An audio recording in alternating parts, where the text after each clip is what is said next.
Danas pričamo o krvnom pritisku i kako da pravilno izmeriš svoj pritisak. Jer možda ti se desilo da si izmerio tipa 150 sa 95 i uplašio si se. Što je s neke strane ok, ali stani, vrlo je moguće da nemaš toliki pritisak, već da si napravio par možda nekih sitnih grešaka, ali su te one dovele do ovog rezultata, koji je ponekad veći čak za 10, 20 pa i 30 mm živinog stuba u odnosu na realnost. Zato je jako važno da ostaneš do kraja i da shvatiš, naučiš kako da prepoznaš da li možda dobijaš lažno nizak ili visok pritisak i kada je to zaista ozbiljan problem. Idemo odmah. Na početku, najčešće greške vezane za merenje pritiska su one brojke koje dobijate kod kuće, a na primjer nemaju smisla sa onim koje dobijate možda u domu zdravlja ili u apoteci gde god da merite. Jer pritisak nije, da kažem, jedan broj. To je dinamična vrednost koja se izuzetno menja zbog stresa, položaja tela, pričanja temperature, punog stomaka, kofeina, nikotina. Ima mnogo toga i pričat ćemo sada o svemu tome redom. Ali znajte da čak može biti problem i u aparatu, ne samo u vama. Najvažnija stvar je da kada merite pritisak, da krenemo od osnova, znači manžetna uvek ide preko gole ruke, znači nikako košulja, majica, šta god daje, znači ne. Znači mora da bude gola koža, jer čak i ako podvijete mnogo rukav, na primjer sad ja kad bi uzeo novu košulju i da merim, ja bi podvio od ovde. Ja bi već sebi pravio problem zato što bi već malo stisnuo svoju ruku. Znači ne, oslobodite celu ruku. Lakše je da izvučete ruku iz ove košulje pa da merite. Jer često se dešava da ljudi preko nečega žure ovamo namo, nije realan rezultat. Znači manžetna mora da ide na golu kožu i to je tačka. Idemo dalje.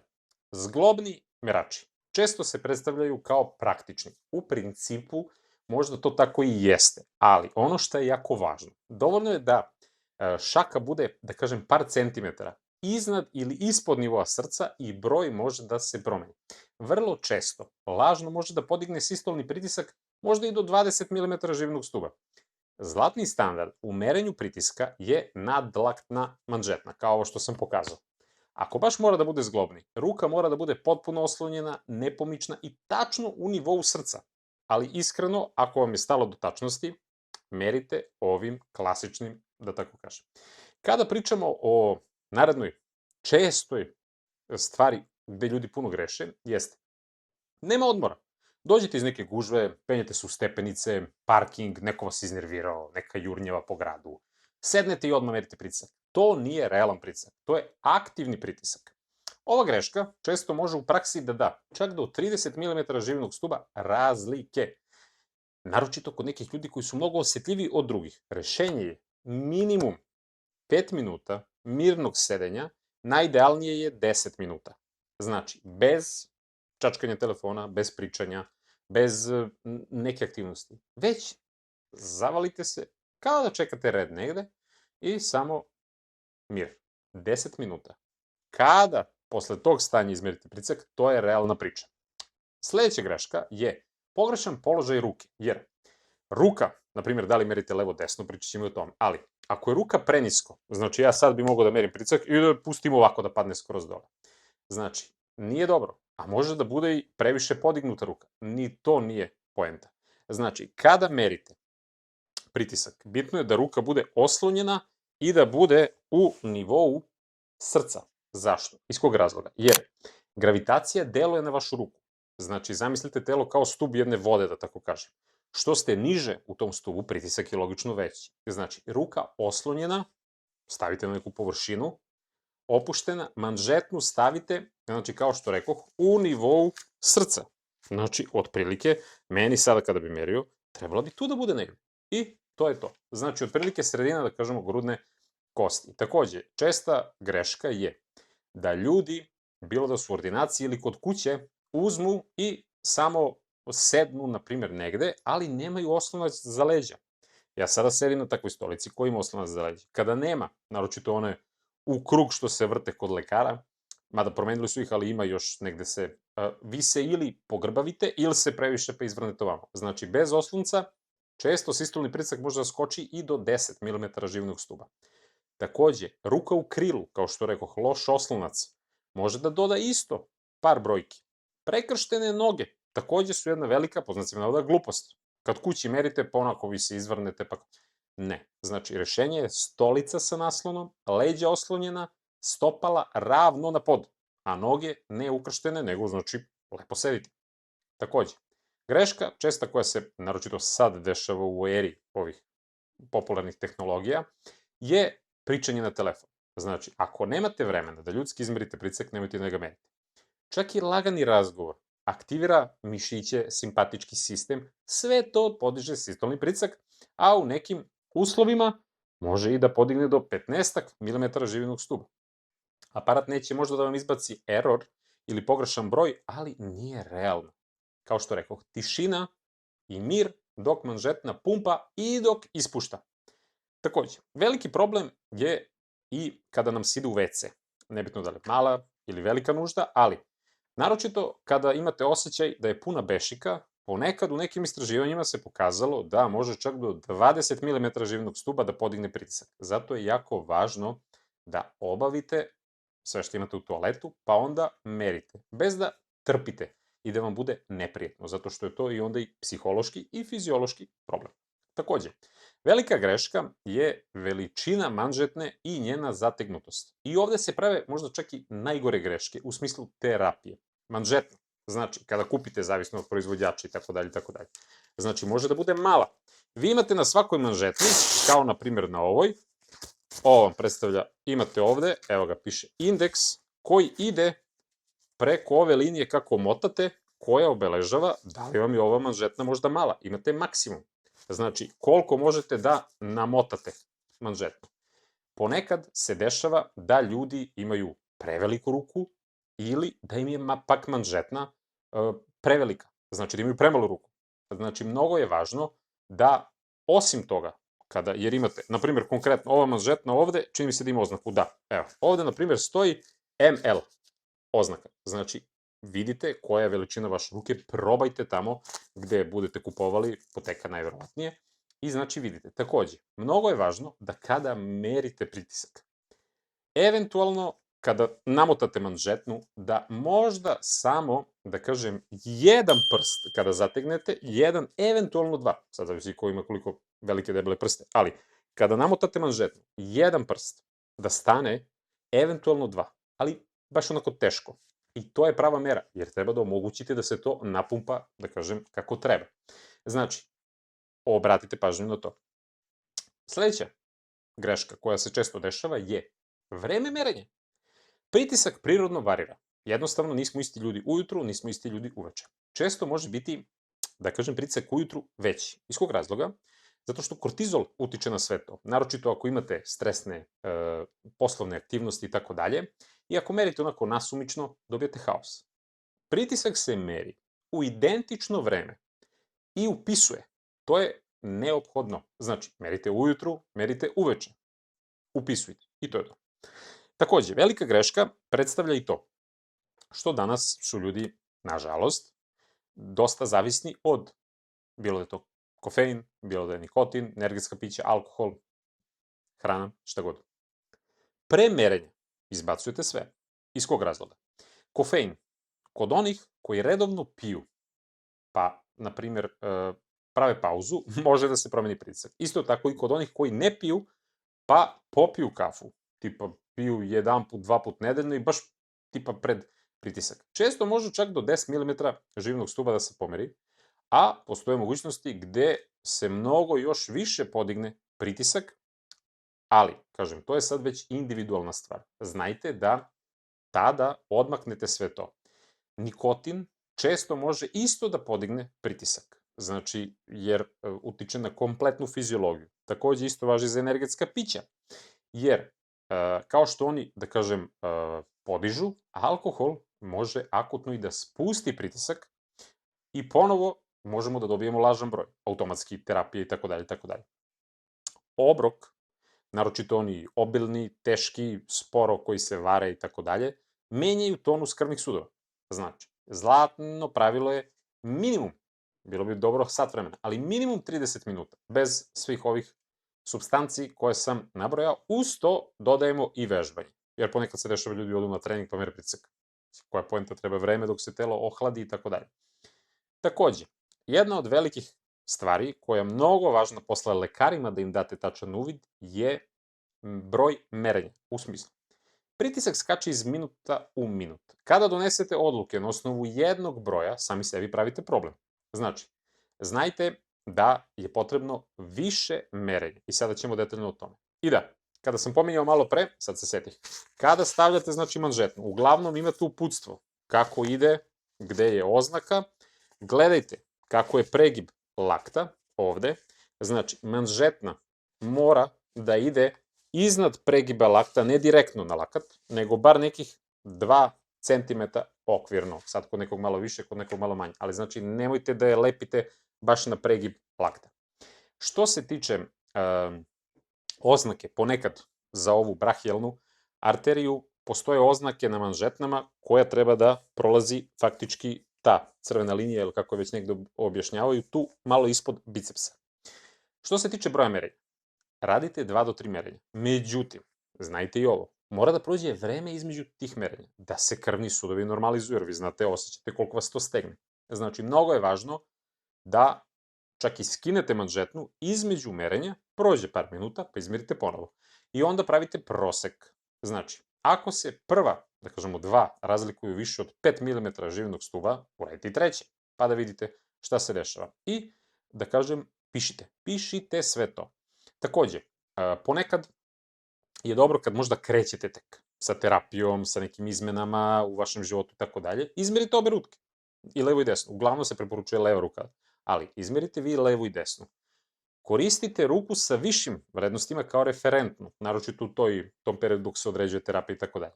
Ako jedna ruka stalno pokazuje 10 do 15 mm živnog stuba, više u smislu ovog gornjeg sistolnog pritiska, to može biti znak da se dešava neki vaskularni poremećaj. Da li je neko suženje, da kažem, arterije i tako dalje, i to treba obavezno proveriti. Takođe, kada pričamo o jednom čuvenom fenomenu, to je fenomen, da kažem, belog mantila, jer činjenica je da je u ordinaciji uvek veći pritisak svim ljudima zbog stresa. Pogotovo ljudi koji dolaze možda iz nekih sredina gde nemaju non stop kontakt sa lekarom, onda gde nisu navikli, gde možda prvi put dolaze, gde su možda mladi ljudi u pitanju ili jako stari ljudi. Znači, sve to. Ali čak 20% se pominju u tim globalnim istraživanjima da može da poraste pritisak za 20% kada ste u ordinaciji. Što je totalno okej, ali pripremite se psihički u smislu da imate te neke vrednosti kod kuće, pa da se vidi šta i kako.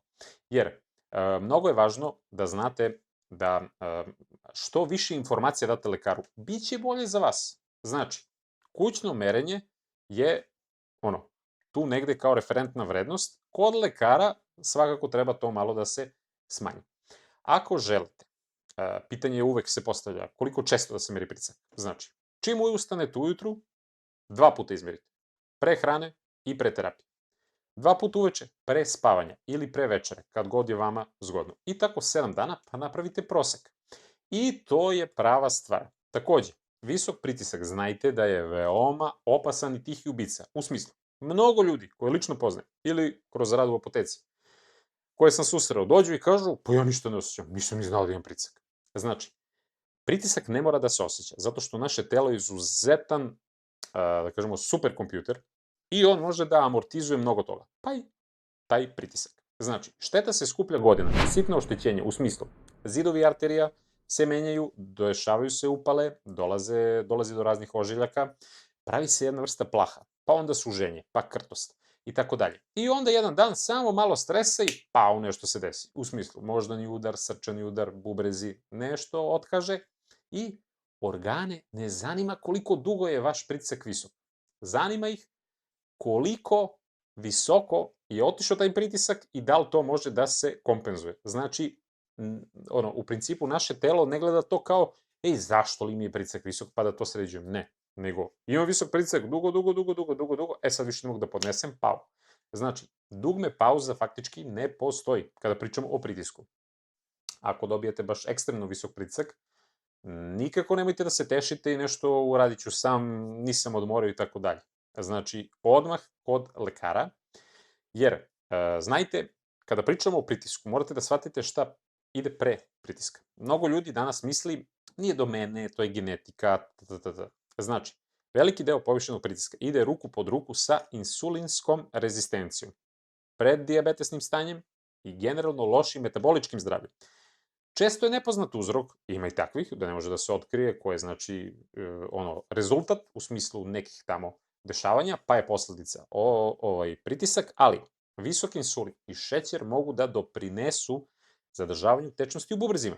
Samim tim upali, oštećenju krvnih sudova, ukočenju faktički arterije.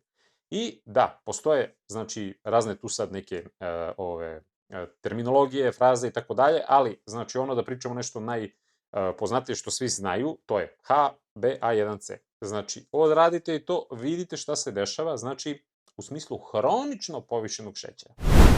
To jednostavno, ako ne sredite, hrani začaran krug. Iz prostog razloga, zato što visok pritisak, više oštećenja, još loši metabolizam i onda još više postičete da bude još gore sve. Znači, morate stati na rep problemu. Ali krenite od početka. Jer ako je pritisak porastao, nemojte da gledate samo broj, gledajte širu sliku. Kakvi ste ovde? Kakvi ste generalno po pitanju toga? Da li pešačite, da li se zdravo hranite, kakvi su vam odnosi u porodici, posao i tako dalje i tako dalje. Na što obraćate pažnju? Znači, sve je to mnogo važno. Kod mene na kanalu imate preko 700 videa, znači 700 broj videa. Ima puno videa na temu tog psihičkog stanja, kako da neka stanja sami sa sobom sredite, uz pomoć nekih terapijica, sa nekim terapeutom, ali ono što ja kažem, sami možete da krenete od nekih osnova i da napravite progres. Rešavajte situacije, ne trpite, ne ćutite, jer vaš pritisak neće vas da čeka. On će samo jednog dana kaže, ej, gotovo, ne mogu ja više. Znači, promena stila života je neophodna i kada to pričamo, neophodno je takođe da se vidite u ogledalo, stanete na vagu i kažete, ej, imam više kilograma. Ponekad, gubitak viška kilograma, da kažem 5 do 10% telesne mase, kretanje, brza šetnja, pola sata, san, stres, alkohol, so, da se sredi sve, ishrana, da kažem neki suplementi magnezijuma, da kažem da se ubace zdrave namirnice i tako dalje, mogu da spuste pritisak izuzetno mnogo. Postoji mnogo ljudi, jer kažem, u apoteci sam puno puta sretao ljude koji su se posvetili tome i izbacili lekove. Ali isto tako ima i onih koji uopšte ne obraćaju pažnju i samo vidimo iz meseca u mesec da im se pojačava terapija, jača doza, ili se još neki lek uvodi, ili još neka bolest se otkrije i tako dalje i tako dalje. Znači, vi birate put. Što se mene tiče, ja uvek kažem ljudima, sve je vaša odgovornost. Što više prebacujete lopticu kriminalne kriminalne, ne preuzimate odgovornost, ne krećete da se bavite time, zato što vam je fokus, ej, taj tamo. Ja se slažem, živimo u zemlji kakvu živimo, imamo probleme kakve imamo, tako dalje, tako dalje. Ali nešto je do nas. Šta je do nas? Vi sredite. I onda će biti bolje. Jer znajte da lekovi faktički nisu kazna. Znači, ako je pritisak previsok, vi morate da kažem, sredite to stanje koje je sada trenutno akutno. I ti lekovi vam čuvaju faktički mozak, srce i bubrege. To što oni imaju svoja neželjena dejstva kroz neke, možda kroz neki vremenski period, to je druga stvar. Ali znajte da neki lekovi imaju neke bonus efekte. Znači, uvek to će već lekar da izabere. Da li će to biti beta blokatori, pa oni možda mogu da pomognu kod tremora, kod migrene, kod anksioznosti, pa onda alfa blokatori, koji često možda kod muškaraca, pa vezano za prostatu, pa spironolakton može kod žena da ima benefite, da kažem, za ove kozmetičke stvari tipa kose i tako dalje. Znači, sve to ima neko svoje utemeljenje. I ja uvek gledamo koliko oštećuje nešto, koliko nešto daje. Interesantno je da oralni minoksidil možda pomogne muškarcima kod kose. I onda, eto, tu može da se, da kažem, popravi neka situacija. Ali znajte da sve je ovo plus minus. Ovo nije, znači, zezancija, da tako kažem, kao što bi rekli klinci. Lekar će vam izabrati terapiju. Na vama je da uradite sve što se tiče preventive i toga da redovno sredite pritisak. Jer neki lekovi mogu da indukuju veći pritisak. Ponekad kontraceptivi, u smislu estrogen, testosteron, steroidi, prednizon, tako dalje, neki stimulansi, dekongestivi, pseudoefedrin takođe. Ima tu puno, ponekad čak i ove osnovne stvari koje su kao brufen, ibuprofen, u stvari naproxen i tako dalje, ali znajte da je to sve individualno. Merite pritisak redovno, čak i ako ste potpuno zdravi, čak i ako imate 25 godina. Ako ste stariji, pa tek više.